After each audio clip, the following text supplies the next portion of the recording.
안녕하세요. 저는 60대 엄마입니다. 저희 친정은 시골에 있는 땅 부잣집이었는데 그 동네에서 우리 집만 으리으리하게 컸어요. 시골이라 땅이 많다 보니 마당이 거의 학교 운동장만한 수준이었죠. 그래서 친정에는 동네에 살면서 정원을 관리하러 오는 사람도 있었고 김장철이면 동네 사람들이 전부 우리 집으로 와서 김치를 담갔어요. 엄마가 동네 사람들에게 재료랑 모든 준비를 다 해줄 테니 와서 우리 김치도 담아주고 먹을 만큼 가져가라고도 했던 거죠. 시골이다 보니 일일이 사람을 쓰진 않았던 것 같은데 저희 경우 서울에서 결혼하게 되면서 일하는 사람을 고용하기 시작했죠. 제가 살림을 전혀 못했거든요. 원래는 청소하는 아주머니, 요리하는 아주머니도 따로 있었고 정원 관리사에 운전기사까지 있었죠. 서울로 대학을 가면서부터는 서울에서 혼자 살기 시작했어요. 결혼 전에는 아파트에서 살았는데 아무래도 전원주택에서 살았던지라 아파트 생활이 답답하더라고요. 대학에서 지금의 남편을 만났는데 늘 제가 입에 달고 다니던 말이 있었습니다. 난 결혼하면 전원주택에 살고 싶어. 아파트가 편하지 않아? 난 아파트 갑갑해. 데이트할 때마다 늘 같은 소리를 해도 돌아오는 답이 늘 같았는데 어느 날 불쑥 저를 어느 집으로 데리고 가더라고요. 여기 어때? 마음에 들어? 여기가 어딘데? 우리가 결혼해서 살 집. 고향집에 비하면 아담한 전원주택이었지만 살림이라곤 소질이 없는 저에겐 딱 맞는 것도 같았어요. 너무 좋다. 네가 원하는 대로 다 꾸며봐. 신혼집 꾸밀 때까지만 해도 세상 재밌었죠. 근데 들어와서 살다 보니 손이 안 가는 데가 없더라고요. 저는 엄마가 사람들이 다 도와주니까 편하게 살림을 한다고 생각했는데 아무리 사람을 고용해도 주인 손길이 안 닿는 곳이 없더라고요. 친정엄마는 친정에 비하면 크다 할 것도 없는 우리 집에서 너무 많은 사람을 쓴다며 잔소리를 하시곤 했습니다. 마당이라고 해봐야 우리 집에 10분의 1도 안 되는구만. 정원관리사가 뭐가 필요해? 엄마, 10분의 1이어도 하는 일은 똑같이 많아. 요리는 뭘 해봤어야 할 줄 알지. 여기 서울이잖아. 배우면 되지. 네가 돈이 없어, 시간이 없어. 난 살림은 영 소질이 없어. 솔직히 엄마도 동네 아줌마들이 다 음식 해다 주고 그랬잖아. 엄마도 반찬값이랑 쌀 주고 바꿔 먹은 거면서. 그래도 그건 정이라도 있지. 그래도 난 웬만한 걸 할 줄 알아. 그냥 안 하는 거지. 말은 나도 그렇게 하겠네. 하여튼 내가 널 잘못 키웠어. 네 자식 밥 정도는 해줘야 할 거 아니야. 아기 낳으면 이유식은 내가 해먹일 거야. 자랑이다. 저는 임신 초기까지는 일을 하다가 배가 부르면서부터는 일을 관둔 상태였어요. 남편이 사업을 하는데 벌이가 괜찮았거든요. 일을 관둔 뒤로는 집에서 살림을 해볼까도 했어요. 근데 남편이 제가 해준 김치찌개를 먹고 그러더라고요. 여보, 김치찌개에 뭘 넣은 거야? 김치랑 고기. 그리고 식초? 식초는 왜?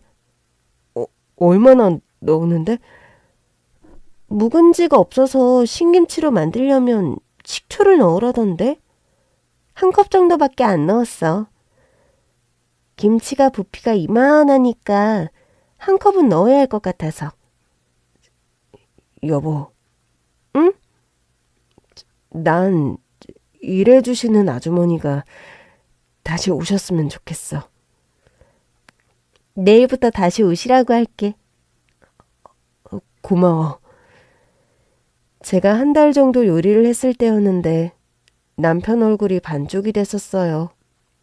저도 양심이 있어서 그만두고 사람을 고용했던 겁니다. 밖에서 힘들게 일하고 온 남편이 맛없는 요리 먹을 생각에 식탁에 앉기 전부터 딴짓만 하는데 어떡해요. 한 번은 먹기 싫은 걸 억지로 먹었는지 얹혀서 난리가 난 적도 있었어요. 더는 제 손으로 요리를 해먹일 수가 없더라고요. 문제는 전에 일해주시던 분께 연락드렸더니 솜씨가 좋은 분이라 그새 다른 집 일을 시작하셨다고 하더라고요. 어렵게 다른 분을 소개받았는데 생각보다 젊은 여자분이 면접을 온 겁니다. 꽤 젊어 보이시는데 혹시 미혼이세요? 아니요, 저 애엄마예요.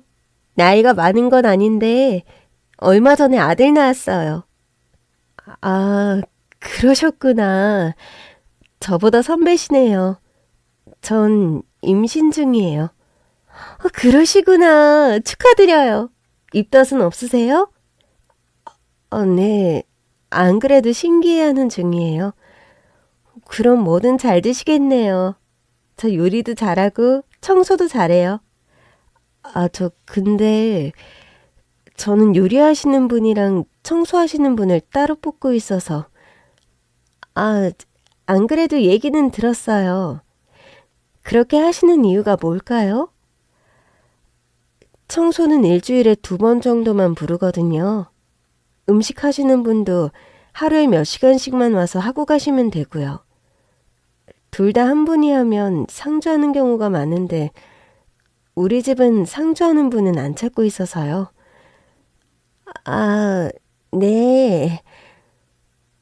그런데 대답을 하는 가정부의 표정이 너무 어둡더라고요. 상주하는 자리를 찾고 계세요? 그게 제가 얼마 전에 아들 낳았다고 했잖아요. 아들 임신 중에 남편이 사고로 먼저 갔어요.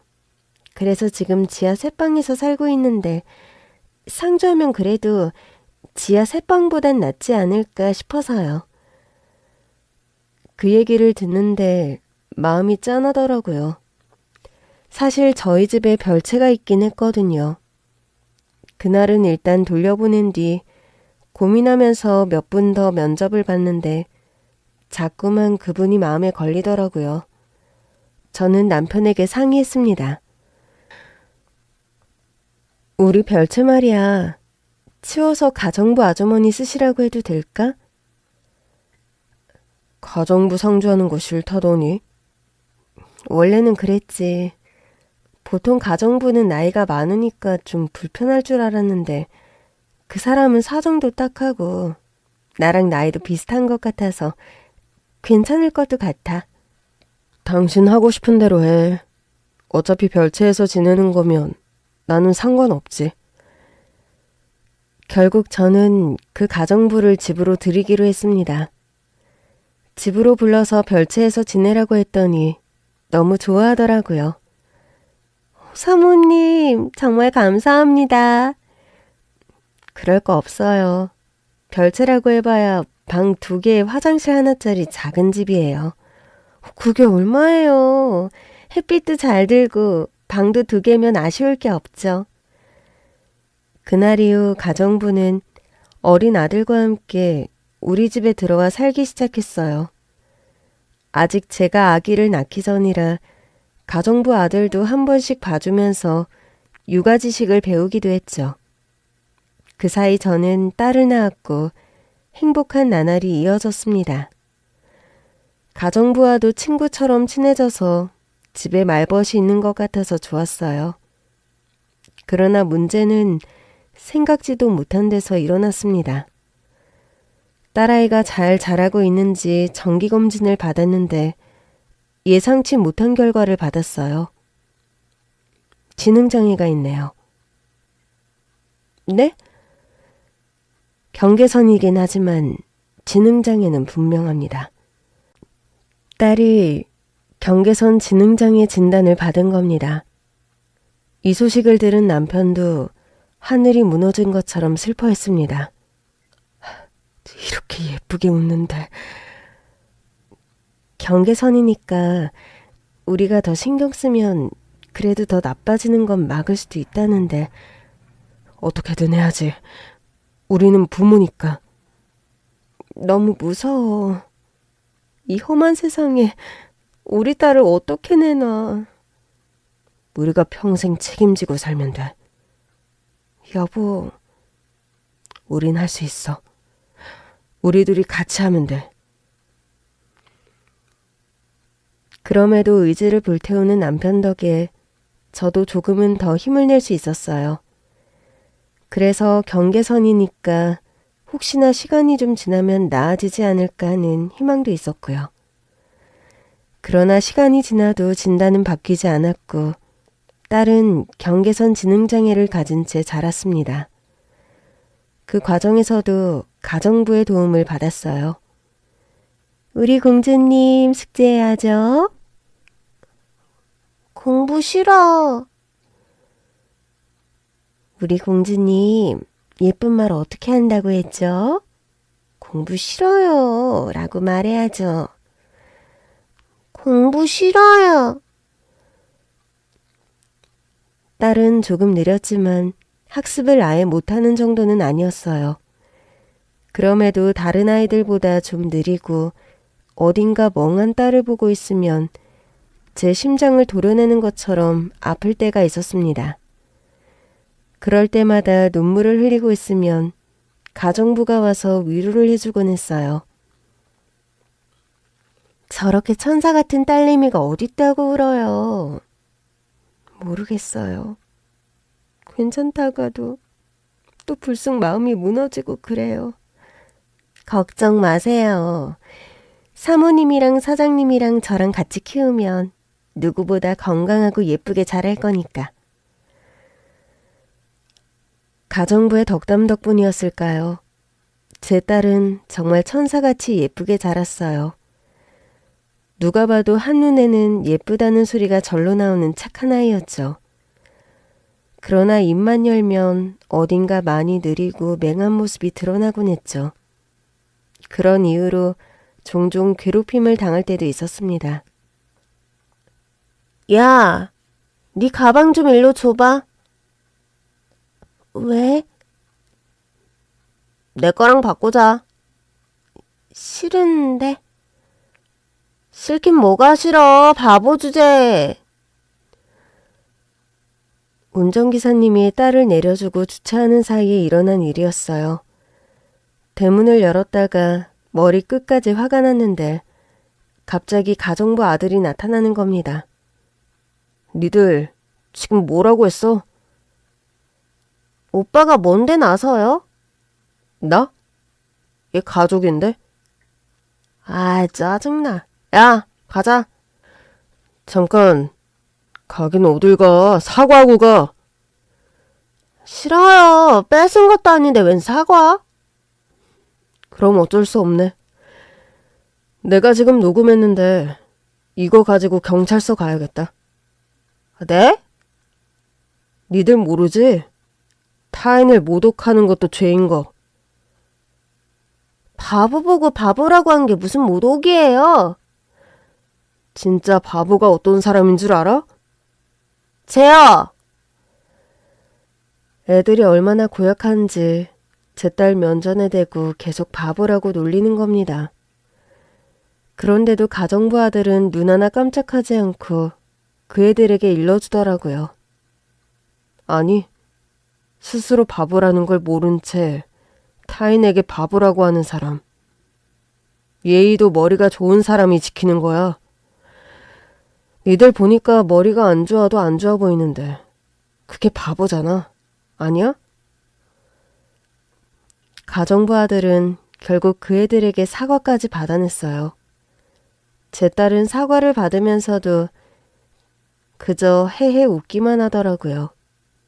가정부의 아들 덕분에 제 마음이 다 위로가 되는 것 같았습니다. 사실 가정부의 아들은 수재였어요. 공부를 보통 잘하는 게 아니라 서울대 경제학과에 입학할 정도였죠. 제가 딸을 키우며 가정부를 많이 의지했던 이유 중 하나도 그녀에게 아주 똑똑한 아들이 있다는 것 때문이었습니다. 가정부뿐만 아니라 그녀의 아들도 제 딸을 친여동생처럼 살뜰히 보살펴주곤 했어요. 고마워서 종종 용돈도 주곤 했는데 매번 사용하더라고요. 매번 고마워. 아줌마가 용돈 좀 줘도 될까? 아니에요.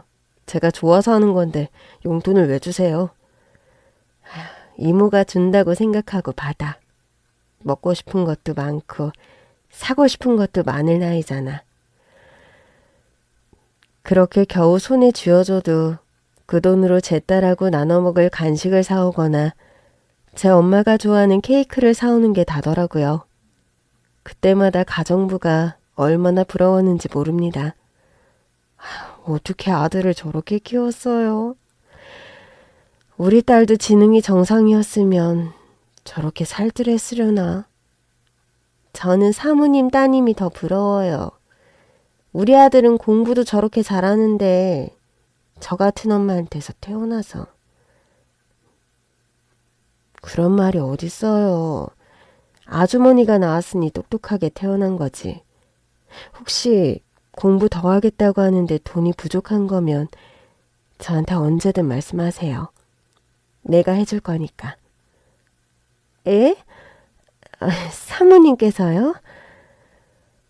우리 딸한테 친오빠처럼 잘하니 내 애들이다 생각하고 해주면 되죠. 하고 싶은 거 다 하게 해줘요. 똑똑한 머리가 아깝잖아요. 그렇게 가정부 모자와 가족처럼 지내던 어느 날 가정부 아들이 깜짝 놀랄 만한 고백을 해왔습니다. 저 진이를 사랑하고 있어요. 뭐? 우리 딸을? 허락해 주신다면 제가 평생 보호하며 살고 싶습니다. 너무 놀라서 물었어요. 엄마도 알고 계시니? 네, 말씀드렸는데 반대하세요. 가정부가 반대하고 있다는 말에 당연하다고 생각하면서도 마음이 아팠어요.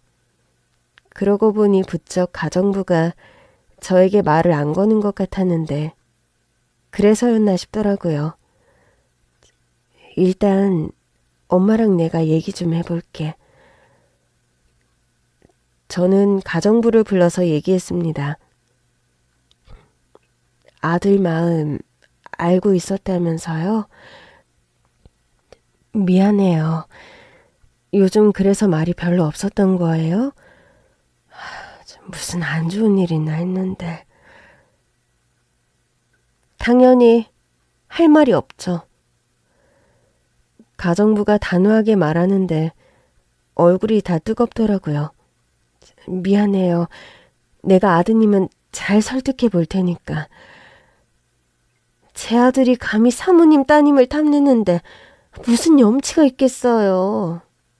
제가 죄송해요. 그래서 그랬다고요? 그럼요.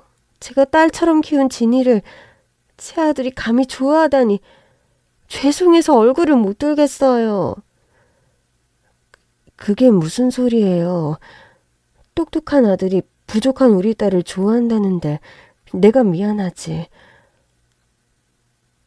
그렇게 생각하셨어요? 그럼요. 한 집에서 가족처럼 자란 애가 우리 딸을 좋아한다고 할 때는 가벼운 마음으로 하는 소리는 아닐 텐데 어떻게 감당하려고 저러는지. 저는 그래서 아주머니가 속상하신 줄 알았죠. 사모님, 저 진이 정말 아껴요. 제가 키운 거나 다름없잖아요. 솔직히 얼마나 예뻐요? 활짝활짝 잘 웃고. 우리 애가 그런 모습에 반했나 봐요. 가엾기도 하다고 그러길래 아주 혼을 내줬어요. 왜요? 가엾긴 뭐가 가여워요. 이렇게 좋은 부모님 밑에서 부잣집 딸로 잘 살아왔는데 너처럼 머리만 좋고 가난한 집 남자랑 결혼하는 게 더 가엾다고 그래버렸어요. 아주머니, 왜 그러세요? 전 그렇게 생각 안 해요.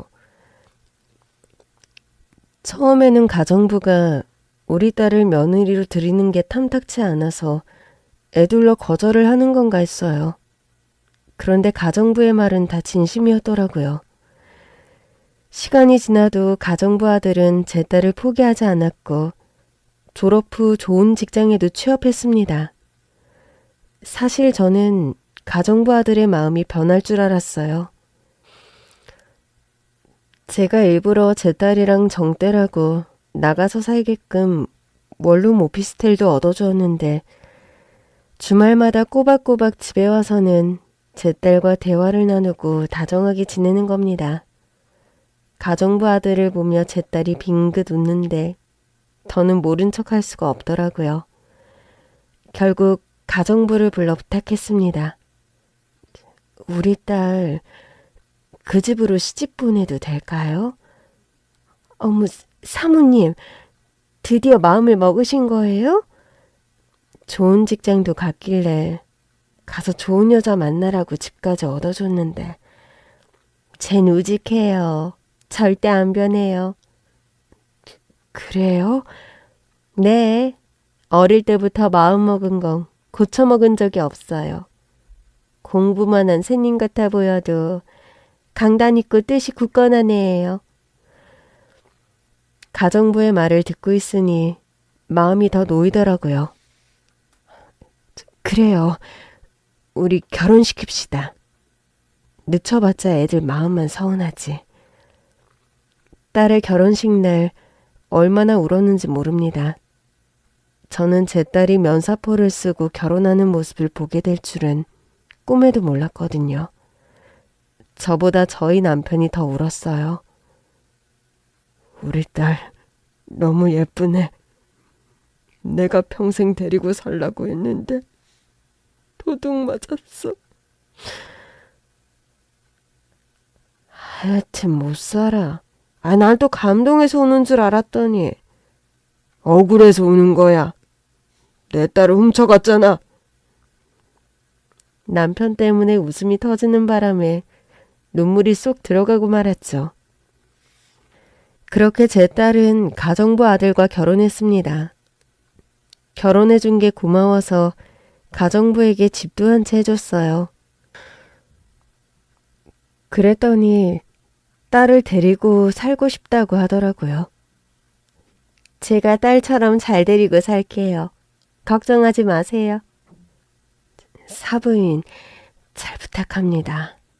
아유, 사모님께 사부인 소리 들으니 이제야 실감이 나네요. 사부인, 저도 잘 부탁드려요. 딸의 짐이 집에서 나가는데 제 살점을 떼어내는 것처럼 힘들더라고요. 저희가 시집을 가서 잘 살 수 있을까 싶고 한 식구처럼 살던 집이었다고 해도 마음이 무거운 건 마찬가지였어요. 딸을 보내놓고 남편에게 수도 없이 물었습니다. 내일 반찬 좀 갖다 줄까? 사돈이 불편하지 않겠어? 그래도 애가 뭐 할 줄 아는 게 없으니까 내가 가정부 좀 보내주겠다고 했더니 본인이 다 하면 된다고 뭐하러 돈을 쓰냐고 하더라고요. 그러게 가정부는 써도 괜찮을 것 같은데. 남편의 만류로 인해 한 달은 꾹 참았는데 한 달이 넘어가자 도저히 못 참겠더라고요. 사부인에게 가겠다고 전화를 걸었는데 통화 연결이 안 되는 겁니다. 반찬도 다 싸둔 상태라 문자를 보낸 뒤 사부인 댁으로 출발했습니다. 초인종을 눌렀더니 사부인이 화난 얼굴로 저를 맞아주더라고요. 사부인 오셨어요. 문자 봤어요. 우리 며느리랑 마트 갔다 오느라 전화를 못 받은 거 있죠? 계속 온다고 해놓고 이제야 왔네요. 반찬 좀 가져왔어요. 뭘 이런 걸. 제가 다 해요. 저희 딸이 도움이 안 될 것 같아서요. 아니, 무슨 말씀이세요? 우리 며느리 덕에 저도 이렇게 좋은 집에서 사는데. 오랜만에 딸을 보는데 왈칵 눈물이 나더라고요. 그때까지 한 번도 떼어놓고 산 적이 없던 딸이어서 더 그랬습니다. 우리 딸 잘 지냈어? 시어머니 말씀 잘 들었고? 잘 듣다마다요. 사부인 댁에서 일할 때도 저를 오죽 잘 따랐어요? 근데도 부족한 딸을 보내놓고 나니 마음이 한시도 편하지가 않아서요. 편하게 계셔도 돼요. 제가 우리 공주님을 어릴 때부터 얼마나 예뻐했어요? 알죠. 잘 알죠.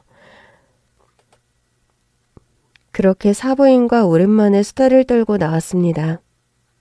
그런데 지갑을 깜빡 놓고 왔더라고요. 다시 엘리베이터를 타고 사부인 댁 앞에 도착했을 때였습니다. 이게 엄마 있다고 말대꾸를 하네? 집안에서 큰 소리가 들리더라고요. 사실 제가 사부인 댁 비밀번호를 알고 있었어요. 제가 사준 집이기도 하고 도우락도 제가 새로 설치를 해줬거든요. 혹시나 딸에게 무슨 일이라도 있으면 저라도 달려와야 하니까 외워만 두고 있었는데 아무래도 분위기가 심상치가 않은 겁니다. 비밀번호를 누르고 슬쩍 문을 열었는데도 고함은 멈추지 않았어요. 네 엄마 왔다 가면 뭐가 달라질 것 같아? 사부인이 제 딸에게 고함을 치더니 손찌검을 하는 겁니다. 사부인! 지금 뭐 하는 거예요? 저는 너무 놀라서 신발 벗을 생각도 못한 채 집 안으로 뛰어들어갔습니다. 딸은 바닥에 넘어져 있었고 사부인은 얼굴이 시뻘개진 채 숨을 몰아쉬고 있었어요. 지금 뭐 하는 거냐고요? 너무 화가 나서 저도 버럭 소리쳤습니다. 그랬더니 사부인이 아주 정색을 하면서 그러는 겁니다. 아니, 언제는 모자란 딸 데려가줘서 고맙다고 하시더니 내가 이 정도 혼도 못 내요? 혼을 냈다고요? 손찌검 하는 게 혼내는 거예요? 사부인도 알잖아요. 본인 딸이 모자란 거. 모자란 애들은 원래 말로 못 가르쳐요. 제가 사부인이 딸 키우는 거 보면서 얼마나 답답했는 줄 알아요? 저럴 때는 그냥 회초리를 들어야 하는데 말로 한다고 저 바보가 알아듣나? 그랬다니까요. 이렇게 혼을 내야 한 번에 알아듣는다고요. 우리 아들 똑똑한 거 알죠? 제가 그 아들을 키운 사람이에요. 듣자 하니까 뭐? 모자르다고요? 사부인도 본인 입으로 그랬잖아요. 자기 딸 모자르다고. 내가 언제 모자르다고 했어요? 부족하다고 했지. 지금 말장난하자는 거예요? 그게 그거지. 뭐가 달라요? 다르죠. 더더구나 내 앞에서 이런 소리 하던 사람 아니었잖아요. 지금은 입장이 다르죠. 내가 아직도 그 집에서 허드렛 일이나 하던 가정부 아줌마로 보여요? 나 엄연히 사부인 딸 시어머니예요. 이젠 대놓고 아들 가진 유세까지 부리더라고요. 우리 아들이 바보랑 결혼했다고 얼마나 주변에서 무시를 당하고 있는지 알아요? 서울대 경제학과까지 나온 내 아들이 바보 부인 얻었다고 동창들 사이에서 소문이 파다하답니다. 그래서 제가 반대했잖아요. 그래도 어떻게 해요? 내 아들이 하겠다는데. 그래서 참았어요. 근데 제가 사부인 왔다 갔다고 나한테 말대꾸를 하잖아요. 도대체 무슨 말대꾸를 했는데 이래요? 제가 다가상 치우라고 했더니 엄마한테 갔다 오고 싶다고 합디다. 그게 무슨 말대꾸라는 거예요? 이러니 엄마한테 갔다 오고 싶지. 내가 다가상 치우라고 했지. 언제 엄마한테 갔다 오라고 허락했어요? 그게 말대꾸지 뭐예요? 아니, 지금 우리 딸을 집에 가둬놓고 사는 거예요? 얘도 엄연히 어른이고 혼자 외출도 가능해요. 사부인도 아시잖아요. 혼자 나가다가 다치기라도 할까봐 그러는 거 아닙니까? 내가 이래서 사부인이 답답하다는 거예요. 모자란 애를 혼자 나가게 하면 어떡해요? 보호자가 동행해야지. 우리 딸은 경계선 지능장애라 일상생활이 가능한 애예요. 사부인이 이렇게 막말하는 것도 다 알아듣고요. 사부인이 더 잘하시잖아요.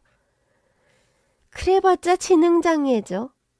경계선이면 뭐가 다른가? 아주 제 앞에서 대놓고 비아냥거리기까지 하더라고요. 기가 찼지만 일단은 딸을 보호해야 했어요.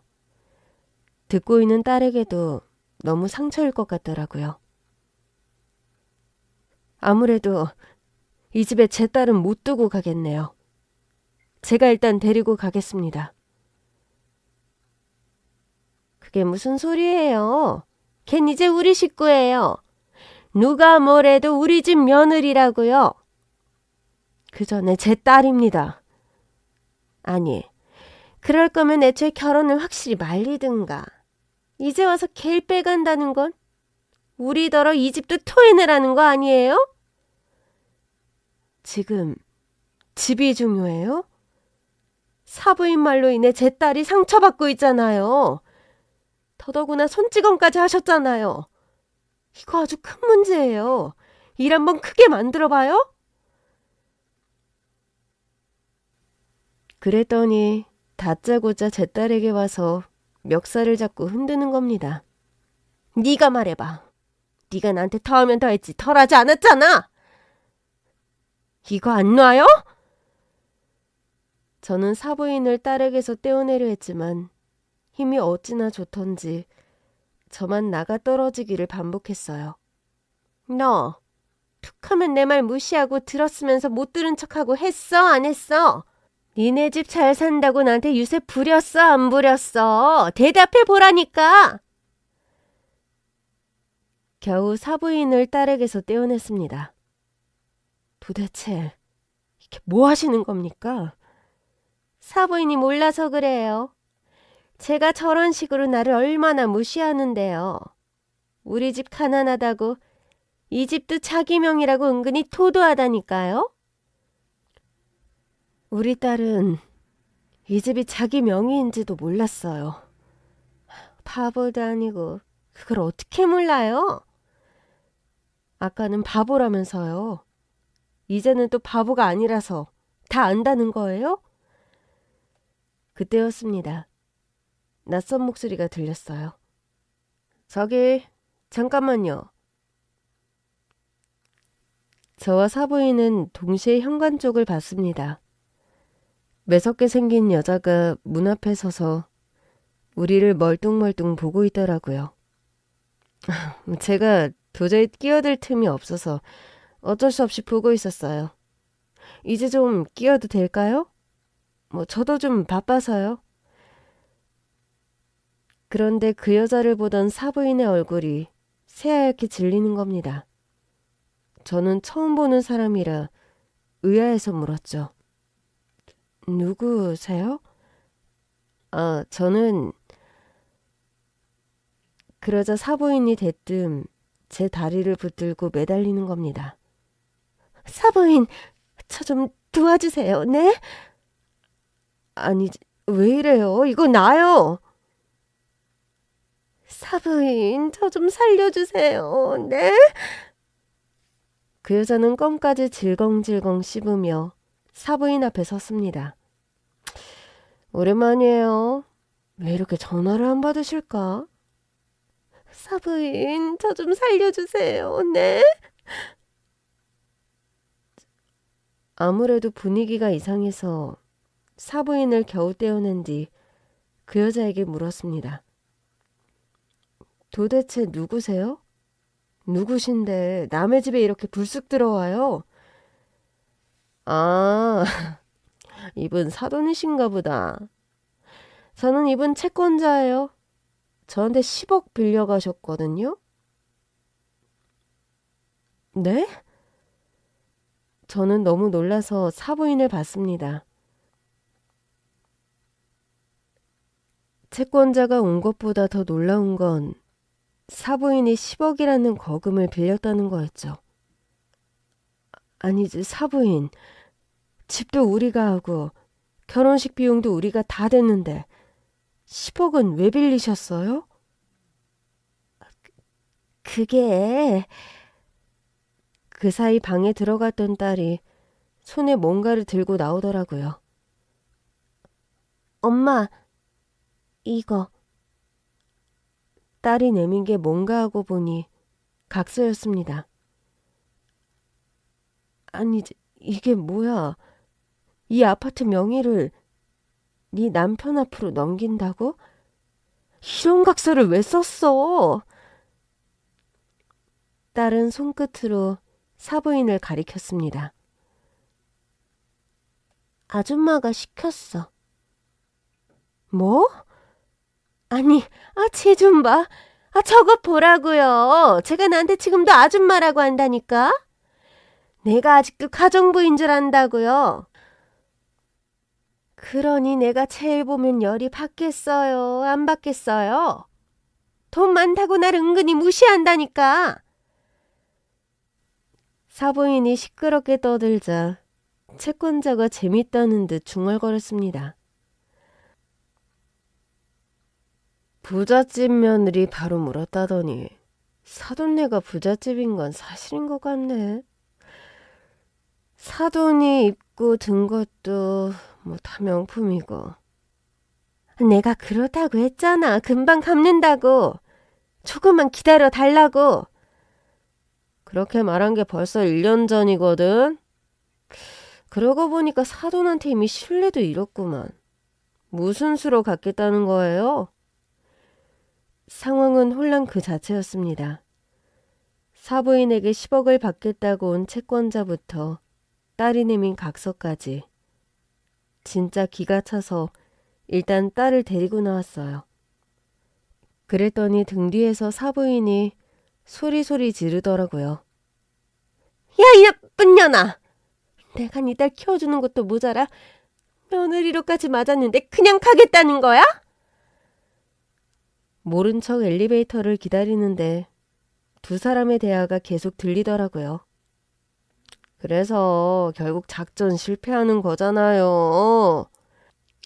무슨 소리야. 이 아파트만 우리 아들 명의로 넘어오면 바로 대출받아서 갚는다니까. 각서도 며느리가 가져갔구만. 뭔 소리예요. 공증은 받은 각서 맞아요? 이제 받으려고 했는데 저게 진짜 지 엄마 믿고 저런다니까. 저는 딸의 손을 꼭 잡은 채 집으로 돌아왔습니다. 딸이 집에 와 있자 남편이 깜짝 놀라더라고요. 아니지, 우리 딸이 집에 있네? 나 지금 꿈꾸는 건가? 딸은 아빠의 품에 가만히 안기더라고요. 감정 표현을 잘 못하는 앤데도 그간 많이 힘들었구나 싶었어요. 오랜만에 세 식구가 저녁을 같이 먹고 있는데 사위가 왔더라고요. 아버님 용서해 주십시오. 대뜸와서는 무릎을 꿇고 앉아서 싹싹 빌더라고요. 남편은 낮에 있었던 일을 아직 모를 때였어요. 딸을 재운 뒤에 말하려고 했는데 그새를 못 참고 사위가 쳐들어온 겁니다. 저는 가정부에게 말했어요. 아주머니, 앞으로 이 친구와도 문 열어주지 마세요. 이 친구 엄마도 마찬가지. 여보, 이 친구라니. 우리 사위잖아. 우리 사위가 왜 이러는 거야? 저는 딸을 방으로 보낸 뒤 남편에게 모든 사실을 털어놓았습니다. 그랬더니 남편이 눈이 뒤집힐 기세로 사위의 멱살을 잡았어요. 니들 모자, 우리 딸 데려다가 뭘 한 거야? 어? 저는 정말 사랑했습니다. 어머니도 원래는 그랬는데 피 때문에 많이 힘드셔서 그랬던 것 같아요. 10억 말하는 건가? 예, 맞습니다. 그건 왜 빌린 건데? 자네 집안에서 그 큰 돈이 뭐가 필요하다고? 제가 외제차를 좀 갖고 싶다고 했더니. 뭐? 근데 저도 잘 모르겠는 게 외제차는 3억 주고 샀거든요. 남은 7억은 어디에 쓰신 건지 저도 잘 모르겠어요. 저랑 남편은 어이가 없어서 서로의 얼굴을 봤습니다. 아니, 자네가 그렇게 비싼 외제차가 왜 필요해? 솔직히 멋진 차를 타고 싶은 건 남자라면 다 같지 않나요? 아버님도 엄청 비싼 차 타시잖아요. 나야 그만큼 버니까 내 돈으로 사는 거지만 빚까지 내서 살 필요는 없잖아. 자네 연봉에 맞춰서 사면 되는 거지. 그러니까 저도 좀 좋은 차 좀 해주시지. 내가? 왜? 결혼 선물로라도 해주셨으면 좋잖아요. 자네 원래 이런 사람이었나? 우리가 집도 해주고 결혼 자금도 다 대줬잖아. 집은 와이프 앞으로 해주신 거니까 솔직히 저한테 주신 건 아니죠. 듣자 하니 제 엄마랑 다를 게 없더라고요. 그래서 이제라도 우리가 외제차 값을 해주면 덜 섭섭하겠어? 제 말에 남편이 깜짝 놀라서 제 팔을 잡더라고요. 당신 그게 무슨 소리야? 아니, 우리 사위가 섭섭해하니까 하나 해줘야 하나 싶어서. 제 말에 사위가 눈을 빛내더라고요. 장모님, 그럼 외제차 3대 해주신다고 생각하고 저희 어머니 빚 좀 갚아주시면 안 될까요? 아, 10억 말하는 건가? 네.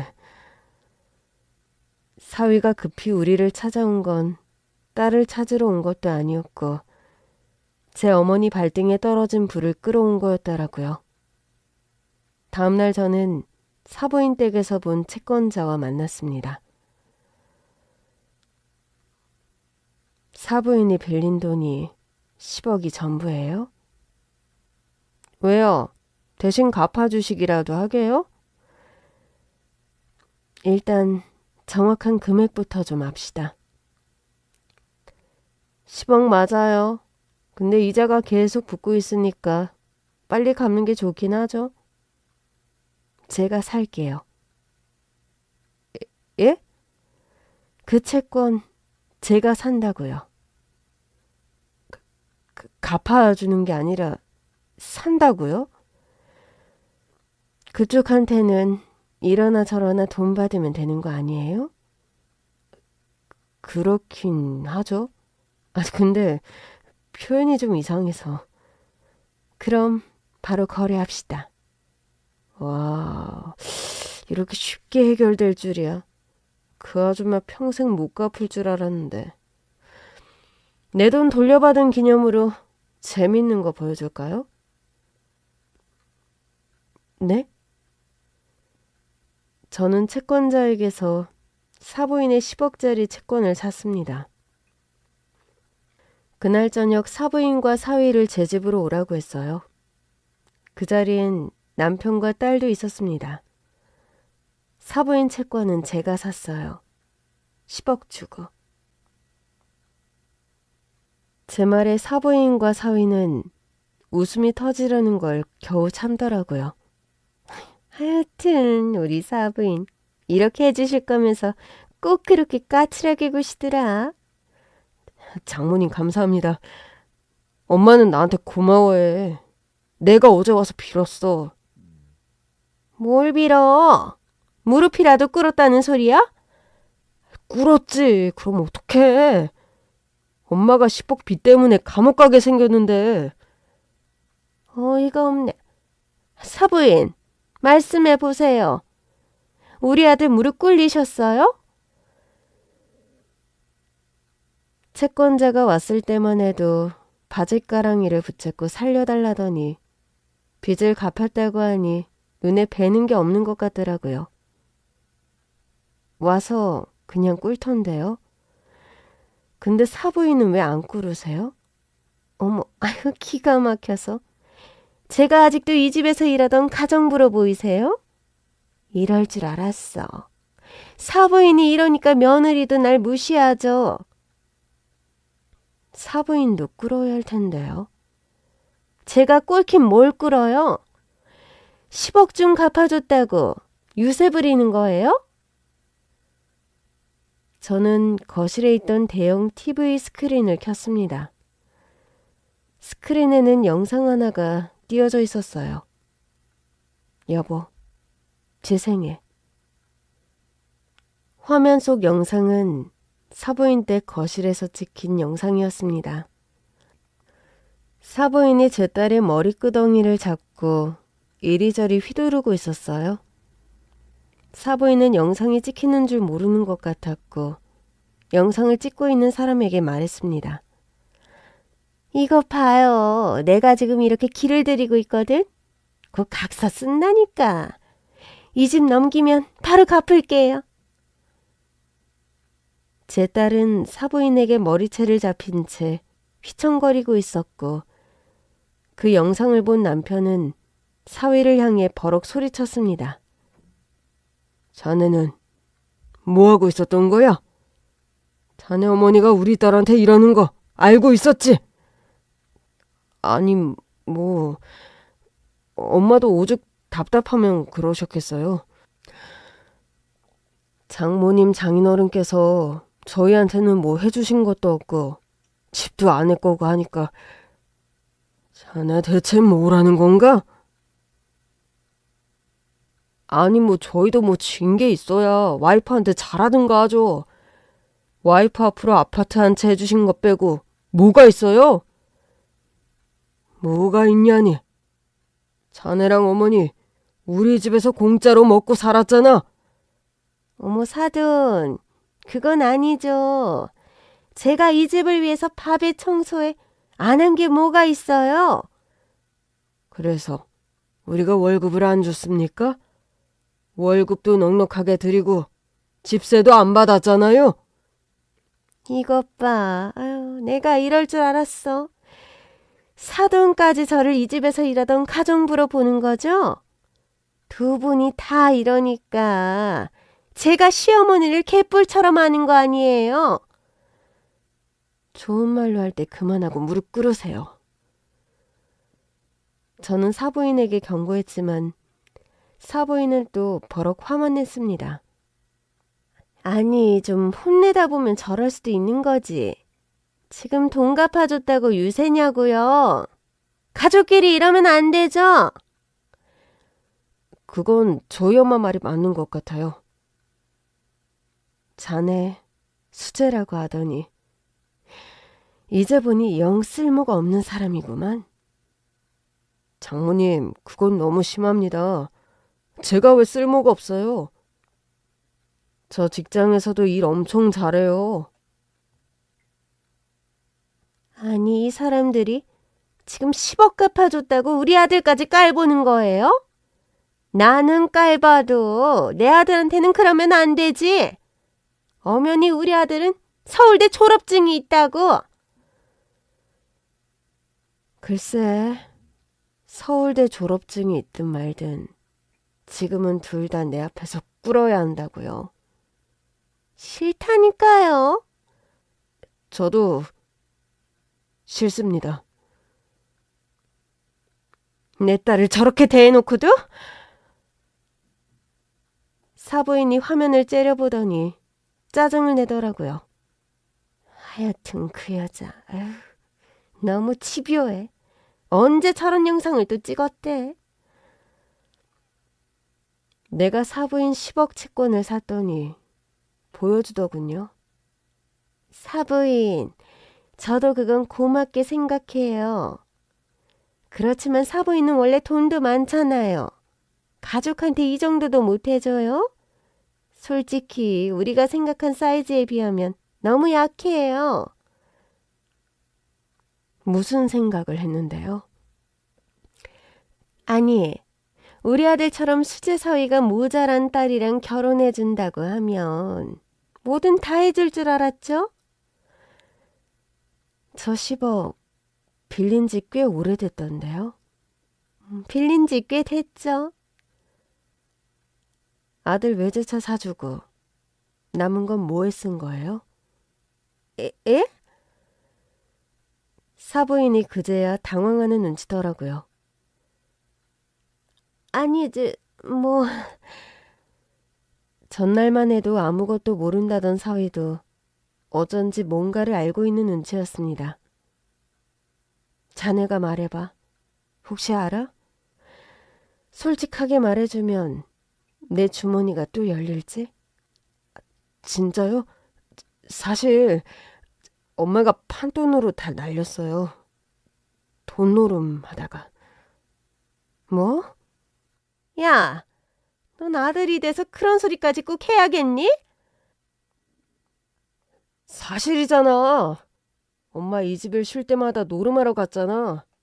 횡재 꿈꿨다고 가고 오늘은 손맛이 심상치 않다면서 가고. 그럼 그 돈을 집으로 가진 것도 아니고 결국 자네 외제차 하나만 남았다는 거잖아. 사실 제 외제차도 엄마 때문에 팔았어요. 엄마가 판돈 달라고 해서. 뭐? 그럼 어떡해요. 와이프는 돈을 안 주는데. 우리 엄마가 괜히 저런 게 아니에요. 모자란 여자 데려다가 결혼한 이유가 뭔데요? 그래도 친정이 부자니까 돈은 많겠지 싶어서 했는데 절대 지갑도 못 만지게 하고 절대 안 준다니까요? 그러니까 정리해보자면 사부인이랑 자네는 이미 10억 빚이 있었고 그걸 갚으려고 내 딸이랑 결혼한 거네? 한동안 정적이 흘렀습니다. 그러나 곧 사위가 인정하더군요. 솔직히 그거 아니었으면 잘난 제가 왜 바보랑 결혼하겠어요? 솔직히 저 끔찍이 싫었어요. 엄마가 결혼하라고 할 때도 처음엔 절대 안 한다고 했었다고요. 근데 어떡해요. 엄마가 벌써 사고를 어마어마하게 쳤는데 아들 된 도리로 갚아드려야지. 결국 못 갚아드린 거네. 아니죠. 갚긴 한 거죠. 뭐 장모님이 갚아주시긴 했지만.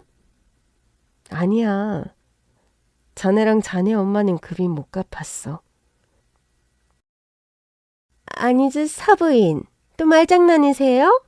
갚았잖아요. 사부인이 채권 갖고 있잖아요.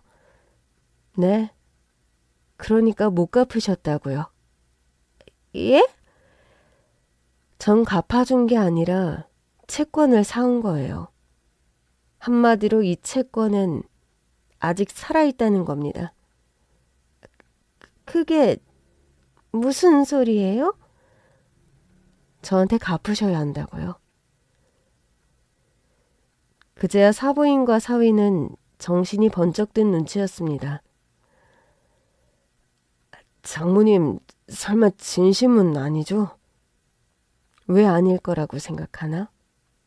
내 딸한테는 돈 때문에 접근해놓고 너한테 바라는 진심이 뭔데? 아니지, 장모님. 그걸 어떻게 안 갖고 사요? 갚아주셔야죠. 저희한테 뭐 해주신 게 있다고. 도대체 내가 자네한테 뭘 해줘야 하는 근거가 뭐지? 바보 딸을 맡기셨잖아요. 그러니까 당연히 해주셔야죠. 뭐라도. 정말 뻔뻔해도 그렇게 뻔뻔할 수가 없었습니다. 저는 두 모자에게 마지막으로 경고했어요. 얌전히 내 딸이랑 이혼해주면 채권은 갚을 시간을 충분히 줄게. 아니, 없었던 거를 해주는 것도 아니고 천천히 갚으라는 거예요? 네. 아니면 이 채권 날짜대로 당장 갚는 거로 할까요? 사부인, 이렇게 협박하는 법이 어딨어요. 사부인은 우리 딸을 더 과격하게 협박했던데요. 각서 쓰라고. 아니, 그건 우리 딸이 그쪽을 무시해서요. 사부인, 많이 화나신 거 이해해요. 좋아요. 제가 무릎 꿇을게요. 보세요. 꿇었죠? 사부인은 제 앞에서 무릎을 꿇었고 사위도 잽싸게 따라서 꿇더라고요. 장모님, 저도 꿇었습니다. 갑자기 왜들 이래요? 내 딸이랑 이혼하라고 했지. 언제 무릎 꿇으라고 했어요? 이혼도 하겠습니다. 그러니까 그 채권 좀 없던 일로 해주세요. 그럴 순 없지. 내가 자네랑 자네 어머니 때문에 입은 피해가 얼만데. 법정으로 가고 싶은 거야? 자네 어머니가 우리 딸한테 한 것만으로도 고소가 될 것 같은데? 어머니, 저희 무릎 꿇었잖아요. 이제 그만하시죠. 계속 이러시면 어머니 딸도 난처하지 않겠어요? 그래도 절 사랑하는데. 그때였습니다. 딸이 사위를 보며 말하더라고요. 바보. 딸의 말에 사위와 사부인이 동시에 발끈하더군요. 야, 너 누구더러 바보래? 바보는 너지? 우리 아들은 수재라고. 어디 감히 바보가 우리 수재한테. 그래, 그건 아니지. 내가 그랬잖아. 넌 바보, 난 천재. 두 모자가 하는 소리가 아주 가관이더라고요. 바보. 난 바보야. 그런데 딸이 대뜸 자기가 바보라고 하는 겁니다. 그치? 그것 봐. 네가 바보 맞다니까. 이제야 분수를 아는구만. 사부인 보셨죠? 사부인 딸도 인정했으니까 이제 그만 화 푸시고 우리 가족끼리 화해합시다. 제가 이제부터는 진짜 잘 돌볼게요. 매일 와서 확인하셔도 좋아요. 얼마나 잘하는지 보여드릴게요. 10억도 일부러 그러시는 거죠? 우리 반성하라고. 그렇죠? 우리 사모님 이런 분 아니잖아요. 맘이 급했는지 저를 사모님이라고 부르더라고요. 저는 딸에게 물었습니다. 왜 네가 바보야? 누가 그런 말 하래? 저 남자를 믿었어. 난 바보야. 딸의 말에 저는 울고 말았습니다. 아줌마도 믿었어. 날 사랑해주는 줄 알았어. 남편도 울더라고요. 둘 다 나가요. 우리 집에서. 그날 저는 딸을 꼭 아는 채 잠을 청했습니다. 우리 딸이 고생했을 시간을 생각하니 밤새 눈물이 나더라고요.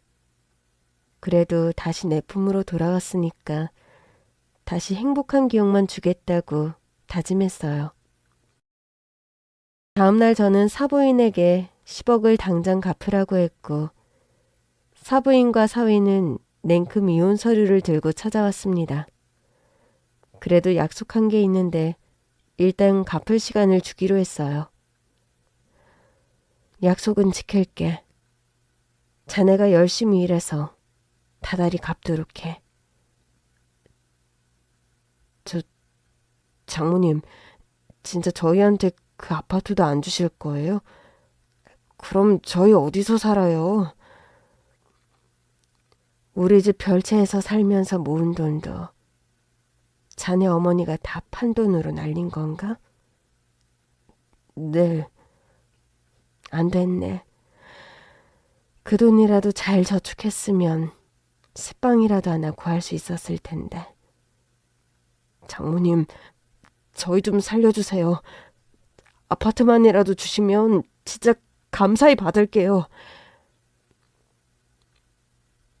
주겠다는 사람은 없는데 받겠다는 사람만 있더라고요. 가봐. 다달이 갚는 거 잊지 말고. 그렇게 10년이 지났습니다. 결국 전 사부인과 사위는 빚을 갚지 못했어요. 우리 딸과 이혼 후 은행 대출은 이미 다 받은 상태라 급한 대로 회사 대출을 받은 것 같던데 그마저도 못 갚고 결국 퇴직했다고 하더라고요. 아직도 기억이 납니다. 아들마저 회사에서 쫓겨나자 전 사부인이 저한테 와서 바짓가랑이를 붙잡고 애원하더군요.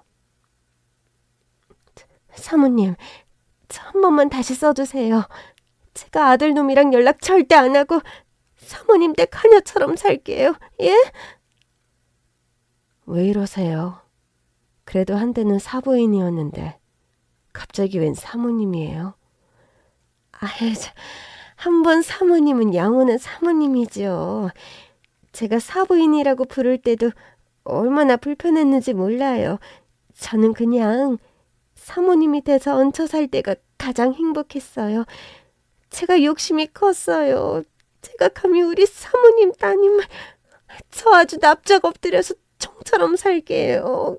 그러니까 한 번만 다시 받아주세요. 참 어림도 없는 소리를 잘도 하더라고요. 두 모자가 하도 찾아오는 바람에 결국 전 신혼 때부터 살며 일궈온 집을 팔아야 했습니다. 이사를 가던 날 딸에게 물었어요. 정든 집이라 아쉽지 않아? 아쉽지 않아. 그래? 그래도 엄마 아빠랑 추억도 많은 곳이잖아. 바보들이랑 같이 살았잖아. 이제 딸은 자신을 바보라고 하지 않아요. 자신의 가치를 몰라본 그들을 바보라고 하더라고요. 우리 딸은 여전히 착하고 참 잘 웃습니다. 힘든 일도 있었지만 지금은 자기 자신을 누구보다 사랑하면서 씩씩하게 살고 있어요. 비로소 돌아온 제 딸과 함께 우리 부부도 평온을 되찾았습니다. 이렇게 사니 얼마나 좋은지 모르겠어요. 그 일 이후 우리는 누구의 기준에 맞추지 않고 우리 가족만의 행복을 찾으며 살고 있습니다. 행복은 밖에 있는 게 아니라 우리 안에 있는 거더라고요.